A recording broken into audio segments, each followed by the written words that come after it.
ये एक बहुत गंभीर मुद्दा है। और आप और हम आचार्य जी जैसे बता रहे थे कि देखिए, मुस्लिम की साइड दाढ़ी टोपी वाले नकली हैं बहुत सारे, इधर की साइड गेरुआ वस्त्र धारण करने वाले भी नकली हैं कई सारे, जिनको ना धर्म से लेना देना है, ना किसी व्यक्ति से लेना देना है, ना समाज के कामों से लेना देना है। वो फुल ऑन बैंग ऑन किसी भी पॉलिटिकल पार्टी के लिए काम करने के लिए तैयार बैठे हैं। चोला तो आपने फिल्म स्टार देखे ही होंगे कैसे बदलते रहते हैं अपना। अगर डॉक्टर का रोल मिल गया तो सफेद कोट पहन लिया, अगर पुलिस का मिल गया तो खाकी वाला पहन लिया। तो ये जो आप यति की बात कर रहे हैं ना, यति नरसिंहानंद जी जो भी हैं वो, ये आचार्य या किसी धर्म को सुरक्षित करने वाले व्यक्ति नहीं है, ये राजनीति करने वाले व्यक्ति हैं। इनकी दुकान ही राजनीति से चलती है। आज आचार्य जी बराबर में बैठे हैं, आप आचार्य जी को ही भेज दीजिए, 4 चीजें पूछ लें अगर हिंदू धर्म की, बगले झांकते नजर आएंगे। मेरा चैलेंज है ऐसा। अब और आचार्य जी को छोड़िए, मैं मुस्लिम हूं, मुझसे ही शास्त्रार्थ कर ले, मुझसे ही 2-4 बातें बस थोड़ी सी बहस कर ले, मंच छोड़ के भागते नजर आएंगे। अगर मैंने 1-2 सवाल जो, क्योंकि हम भी, मेरे को तो मेरे पिता ने कभी सिखाया नहीं कि हिंदू अलग है मुस्लिम अलग है, हमें तो ये सिखाया कि आप और हम, हमारा देश सर्वप्रथम सर्वोपरि, हमारा धर्म बाद में, देश के लिए जान देनी पड़े तो दे दीजिए। लेकिन आज ये सब जो चल रहा है ना परेश जी, ये सब राजनीतिक पैतरेबाजी चल रही है। जिसको फायदा आता है मुसलमान को गाली बक के, वो मुसलमान को गाली बक देता है। जिसको फायदा आता है हिंदू को गाली बक के, वो हिंदू को गाली बक देता है। जैसे आप ओवैसी अंकल की बातें कर रहे हैं कि ओवैसी जी ने कहा कि उनके भाई ने तो यही कहा था 15 मिनट पुलिस हटा लीजिए फिर देखिए। आज ओवैसी जी बड़े भाई है ना, तो थोड़ा संभल कर, उससे ज्यादा संभल कर बोले कि जब मोदी जी ने ही, मुसलमानों का नेता क्या कभी जो मुसलमानों को आगे देश की मुख्य धारा में ले जाना चाहता हो, वो कभी भी किसी दूसरी कम्युनिटी पे इस तरीके का प्रहार करेगा? कभी नहीं करेगा। और नेता जोड़ने की बात करेंगे, हमारे देश को एक सूत्र में कैसे पिरोया जाए इस पर बात करेंगे। लेकिन क्योंकि यहाँ तो राजनीति ही सिर्फ धर्म पर चलती है, शिक्षा से कोई लेना देना नहीं, बहनों का बेटियों का बलात्कार होता रहे कोई लेना देना नहीं, तेरी पार्टी ने बलात्कार किया कि मेरी पार्टी ने बलात्कार किया तब आप और हम लड़ाई लड़ेंगे, तेरी शर्ट काली थी कि सफेद थी हम तब लड़ाई लड़ेंगे, मेरा निरमा अच्छा है कि तेरा निरमा अच्छा है, मेरे कपड़े अच्छे धो देगा, आ जाइए इधर, मेरी साइड आ जाएंगे तो आपके सारे पाप धुल जाएंगे, उस साइड रहेंगे तो आप सारे पापी कहलाएंगे। ये गंदी राजनीति में फंसे हुए हैं ये सारे लोग। तो लेकिन आप इन पर कोई कार्रवाई होते नहीं देखेंगे। अब चाहे वो यति भैया हो चाहे वो वैसी भैया हो, इन पे आपने कोई कार्रवाई होते देखा?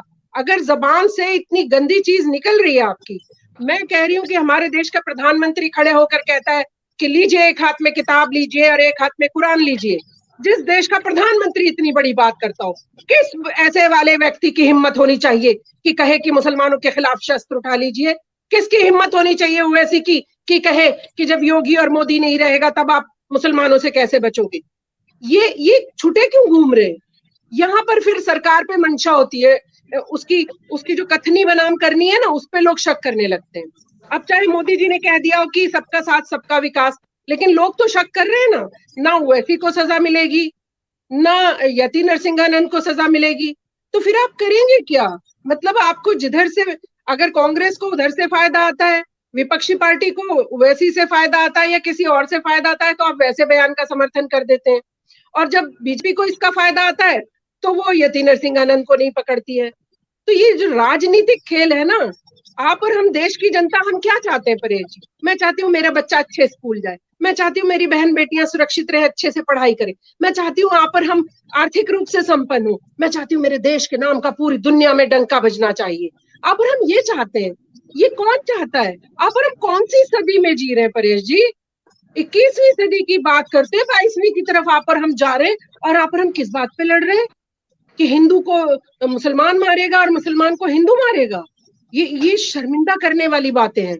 लेकिन क्योंकि राजनीतिक खेल है सारा का सारा, इनको किसी, ना मुसलमान से मतलब, ना हिंदू भाई से मतलब, ना हमें आगे उच्च शिक्षा कैसे मिलेगी इससे मतलब। और सबसे ज्यादा दुर्भाग्य की बात परेश जी ये है कि जब आप और हम, जनता जनता भी कहीं ना कहीं जब वोटिंग की बात आती है तो आप पर हम जाति धर्म ढूंढने लगते हैं। परेश जी कौन सी जाति के, आचार्य जी कौन सी जाति के, आचार्य जी इस मंदिर के ब्राह्मण है कि उस मंदिर के ब्राह्मण है। ये क्या हुआ? क्या मैं तिलक नहीं लगा सकती हूँ? क्या मैं ये भगवा वस्त्र नहीं पहन सकती हूँ? किसी एक का आधिपत्य थोड़ी ना है। मस्जिद पे भी किसी का आधिपत्य थोड़ी है कि मौलाना ही वहां की सारी चीज करेगा। हिंदू भाई को भी उतना ही अधिकार है, जा सकता है मंदिर में। तो ये हमें जो बांटने का काम करती है ना, ये सारी राजनीतिक गेम है। मैं कहती हूँ कि आप ये सबको सीखचों के पीछे डालिए, चाहे वो यति हो, ओवैसी हो, शबनम खान हो, परेश हो, आचार्य जी हो। गलत बोले तो सजा मिलनी बनती है, क्योंकि खुले सांड की तरह छोटे घूमते रहते हैं। राजनीतिक शेल्टर हर को प्राप्त है, आप और मेरे को, मैं झूठ बोलती नहीं हूँ और आप सब सच जानते हैं कि ये राजनीतिक शेल्टर के पाले हुए लोग हैं, जिनको आप कभी खत्म नहीं कर सकते हैं। ये अगर फायदा आ रहा है लड़वाने से, तो इनको कोई शर्म नहीं आएगी कि हम जनता को लड़वा दें, लेकिन हमारी कुर्सी बची रहनी चाहिए परेश जी, हमारी सत्ता हाथ से ना निकल जाए कहीं। परेश जी और अपने दोनों बहन भाई शबनम खान चाहे सर फोड़ लें अपने, चाहे आप और हम जख्मी होकर अस्पतालों में पड़े रहें, हमारे पीछे कोई दवा देने वाला भी ना हो, इनको इन सब चीजों से कोई मतलब नहीं है। जिसकी सरकार आ रही है उससे फायदा लेकर पेट मोटा कैसे करना है, वहां मुल्ला है और वैसी छाप टाइप लोग हैं नेता, यहाँ पर यति जैसे लोग हैं। इन पे अंकुश कौन लगाएगा? मैं आपके माध्यम से पूछ रही हूँ, मैं पब्लिक न्यूज के माध्यम से पूछ रही हूँ, प्रधानमंत्री जी से भी पूछ रही हूँ, प्रशासन से भी पूछ रही हूँ। आप सीधा सीधा सुन रहे हैं क्या कह रहे हैं दोनों, कार्रवाई कोई नहीं। फिर आप पर हम किससे न्याय मांगने जाएंगे? ये सिर्फ खुद के पर्सनल अपने हितैषी हैं। अपनी कुर्सी बचाए रखने के लिए इनको अगर मुसलमानों के खिलाफ बोलना पड़े, मुसलमानों के लिए बोलना पड़े या किसी और के लिए बोलना पड़े, ये बोलना चालू रखते हैं। और आपने ना अपने इस वाली बात जो पहली वाली आरंभ की कि चुनाव आते ही कहां से ये बरसाती मेंढक टर करने आ जाते हैं, क्योंकि आपके हमारी भावनाओं से तो चुनाव में ही खेल पाएंगे ना। आम दिनों में तो इन्हें हमारी जरूरत ही नहीं है। आम दिनों में तो जो बेचारा कोई गरीब आदमी इनके पास जाता है कि हमारा ये काम कर दीजिए जनाब, उसको ये दुत्कारते हैं, ये लोग पास भी नहीं आने देते हैं। ये लोग घुसने नहीं देते और मिलेंगे भी नहीं। आप किसी एमपी एमएलए से मिलकर ही दिखा दीजिए, आप किसी एमपी एमएलए से फोन मिला के सीधा फोन पे डायरेक्ट बात करें। कहाँ हैं हम? अरे हमारे देश को 75 साल से ज्यादा होने को आ रहे हैं आजाद हुए हुए, आज हम अपने एमपी को फोन नहीं मिला सकते?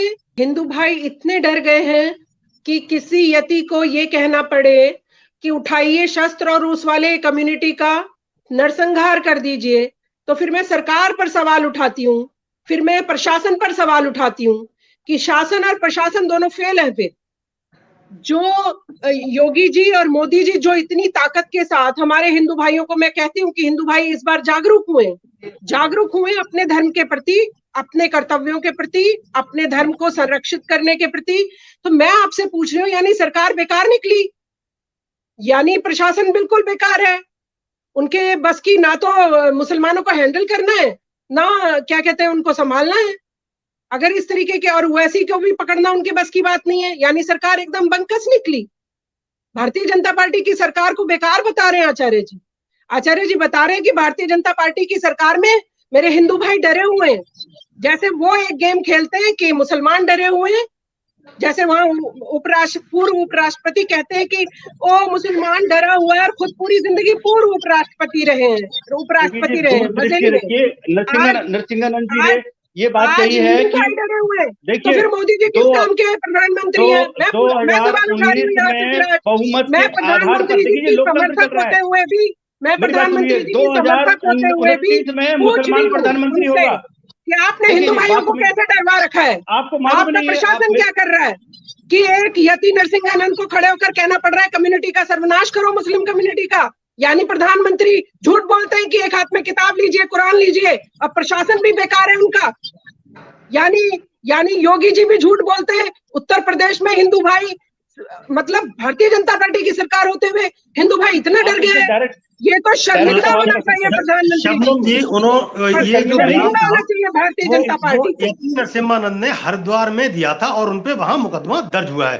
मुकदमा दर्ज होने से काम नहीं चलेगा, मुकदमा तो कोई भी किसी पे जाके दर्ज करा सकता है, झूठे भी दर्ज होते हैं। मुकदमा दर्ज करने की बात हुई। ओवैसी के भाई ने कहा 15 मिनट पुलिस हटा लीजिए, उसको कितनी सजा मिली, मैं आपके माध्यम से पूछ रही हूँ सरकार से। आज यति ने कहा उनको कितनी सजा मिलेगी, जिन्होंने बयान दिया है आपके माध्यम से। असदुद्दीन ओवैसी ने कहा उनको कब सजा मिलेगी, मैं ये पूछ रही हूँ आपके माध्यम से। कब प्रशासन काम करेगा और कब भारतीय जनता पार्टी की सरकार होते हुए मेरा हिंदू भाई इतना डरा हुआ क्यों है, मैं ये पूछ रही हूँ सरकार से। क्यों डर गया मेरा हिंदू भाई कि हिंदू भाइयों को ये कहना पड़ रहा है कि मुसलमानों का नरसंहार कर दीजिए। इसी मुसलमान कम्युनिटी में शबनम खान भी रहती है, इसी मुस्लिम कम्युनिटी में परेश जी वो वाला मुस्लिम भी रहता है जो भारत माता की जय बोलता है। उस मुस्लिम कम्युनिटी में ये 2-4 टकपुंजियों की वजह से आप मुस्लिम कम्युनिटी का नरसंहार कर दीजिए, ये नहीं कह सकते हैं। और अगर कोई मुसलमान हिंदू भाइयों के लिए ऐसी बात करता है, बताइए, हाँ पर हम घसीटते हुए लेके चलेंगे उसे, आप पर हम लेकर लेंगे, जेल की हवा खिलाएंगे उसे, कानून से कड़ी सजा दिलाएंगे उसे। बिल्कुल ठीक। लेकिन इस तरीके की बातें करके मुसलमानों के खिलाफ बात करना हो, या हिंदू भाइयों के, या सिख भाइयों के, या क्रिश्चियन भाइयों के, मैं बोल रही हूँ हमारा देश एक प्रेम प्यार सौहार्द की मिसाल है पूरी दुनिया में। यहाँ पर 1 करोड़ टाइप के लोग रहते हैं, 1 करोड़ टाइप का पहनावा पहनते हैं, पता नहीं कितनी जबानें बोलते हैं, फिर भी एकजुट रहते हैं। ये हमारा भारत। कहाँ गया हमारा भारत? फिर भारतीय जनता पार्टी की सरकार के ऊपर मैं सवाल उठाऊंगी अगर इस तरीके की चीजें होंगी। फिर उठाना पड़ेगा, प्रधानमंत्री जी से मुझे पूछना पड़ेगा। हम सब आपके साथ वंदे मातरम बोल रहे हैं, हम सब आपके साथ 370-35 पर साथ खड़े, हम आपकी जय श्री राम बोल रहे हैं, हम भारत माता की जय बोल रहे हैं, फिर आपके हमारे होते हुए भी इस तरीके का डर क्यों है? लगा दिए जय श्री राम बोलने में, परेश जी 70 साल लगा दिए। कोर्ट में यही लोग खड़े थे जो राम मंदिर बनने नहीं दे रहे थे। ऐसे नहीं, जो 5-7 लोग लड़ रहे थे ना, लुटेरों का इतिहास लुटेरे पे कहलाता है। लुटेरे कभी भी भारत की आत्मा से नहीं जुड़ सकते। भारत का मुसलमान लुटेरा है, संस्कृति के विरुद्ध भारत का मुसलमान लुटेरा है, जो इस देश का मूल नागरिक है, पहला अधिकार भारत में हिंदुओं का है। क्या करेगा? हिंदुओं का मारने काटने जा रहा है भारत का मुसलमान, या सारे मुसलमानों को कहिए, या फिर उनके नाम लीजिए 2-3 के, या पहला अधिकार हिंदुओं का है भारत में। रखिए ना अधिकार, हमको दिलाने के लिए लड़ रहे हैं आपको। अरे राम मंदिर के लिए लड़ी है शबनम खान, एक विदेशी सारे मुसलमान, किसी को कोई ऑब्जेक्शन नहीं था। परेश जी आपने कितने इंटरव्यू करे वहाँ के अयोध्या के, आप बताइए किस मुसलमान ने कहा कि नहीं बनना चाहिए राम मंदिर? किसने कहा? बताइए। समझ जाएंगे तो फिर आप ये 4-5 लोग छोड़िए, इन 4-5 लोगों की वजह से आप किसी कम्युनिटी को काटने की बात नहीं करेंगे। फिर मैं प्रधानमंत्री जी पे सवाल उठाऊंगी, फिर मैं अपने मोर्चे की लड़ाई लड़ने का मतलब लोगों को लड़वाना नहीं होता। अपने मोर्चे की लड़ाई लड़ना हिंदू मुसलमान को लड़वाना नहीं होता। अपने मोर्चे की लड़ाई लड़नी है तो अपनी बात कहिए, इलेक्शन लड़िए, संसद में जाइए। लोग चाहती हैं कि इस देश के टुकड़े हो। इस यति और ओवैसी तो चाहते हैं ना, और उनका समर्थन करने वाले भी चाहते हैं। कर रहे हैं जो ओवैसी को बोल रहे हैं, वो लोग चाहते हैं देश के टुकड़े हो। तो बोलने की क्या जरूरत है? शबनम जी आपकी बात का ही समर्थन कर रही हैं। मदन जी, शबनम जी तो आपकी बात का समर्थन कर रही हैं। उन्होंने तो आपसे कहाँ विरोध में बात कर रही हैं, वो आपकी ही बात का समर्थन कर रही हैं। मैं कह रहा हूँ कि इस देश के और टुकड़े नहीं होने चाहिए। मैं बोल रही हूँ कि दो कम्युनिटी या देश की आपस में भी लड़ने से हमारा देश कमजोर होता है। ये वही कह रहा हूँ जो जिनका कद इतना बड़ा है, मैं यही तो पूछ रही हूँ, मैं प्रधानमंत्री जी से ये तो पूछूंगी ना, मेरा हिंदू भाई को क्यों डरा दिया आपने, और उन मुस्लिमों पर एक्शन क्यों नहीं हुआ अभी तक? अगर कोई मुस्लिम इस तरीके योगी जी किसी को